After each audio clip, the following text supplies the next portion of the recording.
Hi, and welcome back to the Self-Actualization in the Age of Crisis Chapter Summary Series. I'm your host, Ron Rivers, and today we're going to be discussing Chapter 3, the Dignities subsection, Food and Water.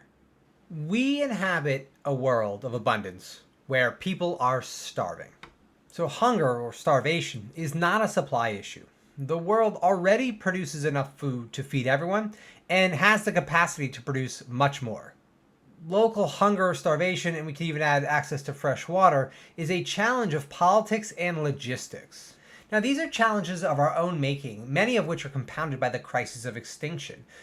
Changing weather patterns is going to impact rainfall, and it's really going to impact what food can be grown where, really disrupting our networks of both food growth and distribution. In many ways, food and water are the most obvious of the eight dignities. Without secure and stable access to the two, the individual is perpetually trapped in a cycle of struggle. So, the Food and Agriculture Organization of the United Nations identifies four dimensions of food security. I'm just going to read them real quick. It's physical availability, economic and physical access, food utilization, and stability of those three dimensions over time. So one thing we have to consider is the gap between the individual family farmer and the conglomerate.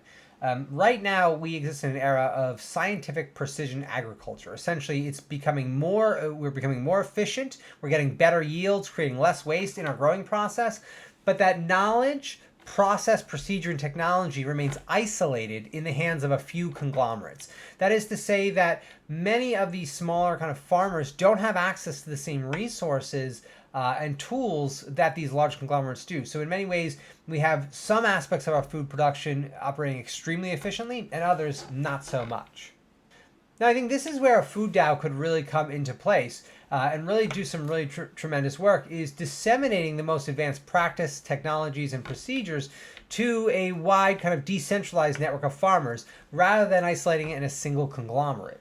Now, streamlining logistics is impossible under the current private organization of the food growth throughout the world. And really, a global public work, a food DAO, would really streamline that. So we'd see benefits not only in reduced costs of food because the logistics would go down because we can scale it, but also in the efficiency and effectiveness. At the end of the day, we have a single system kind of communicating with itself in a wide variety of directions, as opposed to a variety of independent systems that have a financial benefit to keep information secretive. Now, a food DAO would really emphasize the production and distribution of raw foodstuffs, so specifically think like vegetables. And I want to emphasize a food DAO and incorporating food and water as an innate dignity is not an attempt to rid all privatization opportunities within food, but it is an attempt to classify the core foodstuffs, that which we draw from nature. Again, vegetables. As a global public good. So the idea is the person who'd be buying a bunch of raw vegetables and making, let's say, a pre-made veggie patty to sell can still privatize their efforts. However, they would support the food DAO through the purchase of the raw ingredients from the DAO.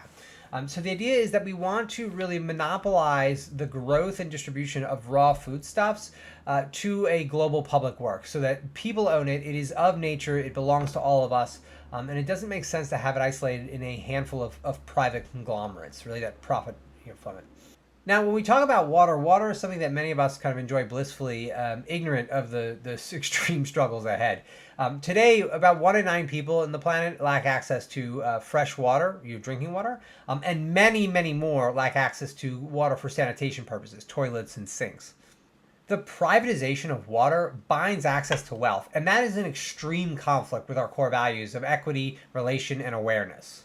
I also want to emphasize that water extraction today under the conglomerate for-profit model is extremely inequitable, and there's a wide variety of lawsuits that are ever present from native communities, from municipalities, where these conglomerates just break their contracts and steal the water from the community without ever recompensating them for it. I will emphasize that a water DAO, right, global public access to water and ownership, is probably going to be one of the most difficult components of the eight dignities because it is such a valuable resource and because the climate crisis, the extinction crisis, is going to make it so much more difficult in the near future.